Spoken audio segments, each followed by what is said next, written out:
So next step 4 पे आ गए हम। जैसे ही हमने इवैल्यूएशन कंप्लीट किया तो हमारा टाइम आ गया कि हम रेफर करेंगे स्पेशल एजुकेशन के लिए। अब हम उस बच्चे को रेफर कर रहे हैं कि आपको स्पेशल एजुकेशन के लिए जाना चाहिए या नहीं जाना चाहिए। बातें हो सकती हैं 3, यानी कितने आउटकम हो सकते हैं? The following outcomes are likely to rise. 3 outcome हो सकते हैं। There are 3 outcomes possible. आपके इवैल्यूएशन के 3 रिजल्ट्स हो सकते हैं। सबसे पहला, the result are inconclusive. The results are inconclusive, unclear if she has a disability or not. अब सोचिए, आपने मल्टीपल इवैल्यूएटर्स लगा लिया, आपने मल्टीपल मेथड लगा लिया, आपने मल्टीपल एनवायरनमेंट में कर लिया काम, आपने सब तामझाम लगा के देख लिया और रिजल्ट निकलता है द रिजल्ट आर इनकंक्लूसिव। आप किसी रिजल्ट में नहीं पहुंच पाए। अब क्या करेंगे? इसका मतलब क्या है कि कोई भी दूसरा evaluator with all the other resources वो रिजल्ट पे पहुंच ही नहीं सकता, यानी आप डिसाइड हो ही नहीं सकता कि डिसेबिलिटी है या नहीं। तो ये जो अनक्लैरिटी है, if she has a disability और नॉट, अब क्या करेंगे आप? So, if this is the case, more tests should be run until a better understanding of the student can be obtained. It means कोई और evaluation नहीं करेगा। Unclarity, आपको क्या करना है? आपके पास कुछ तो आउटकम आया होगा, वो जो आउटकम आया है वो अनक्लियर है।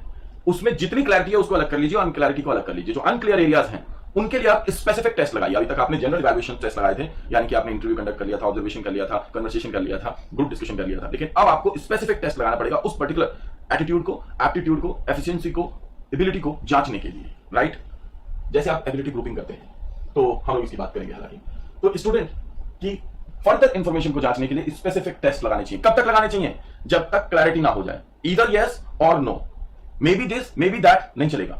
या तो हां या फिर ना, या तो डिसेबिलिटी है एजुकेशनल लेवल पे या फिर नहीं है। Simple. Next, the results indicate that she does not have a disability. पहला आउटकम अनक्लियर था। दूसरा आउटकम है नेगेटिव, यानी कि आपका रिजल्ट आया नेगेटिव, इसको डिसेबिलिटी नहीं है।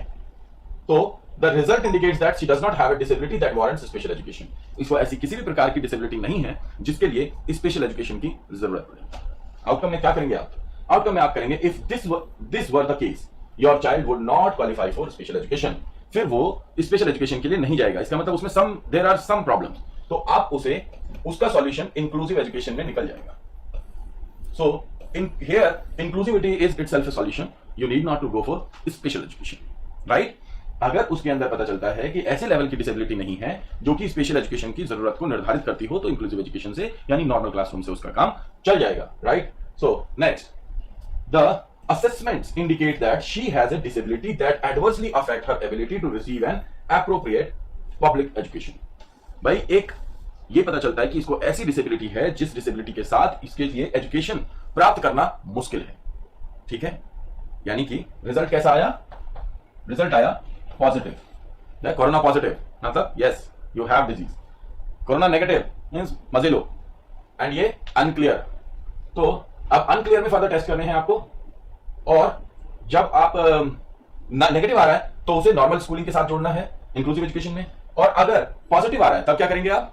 तब उसके लिए आप if this was the case in this situation the child would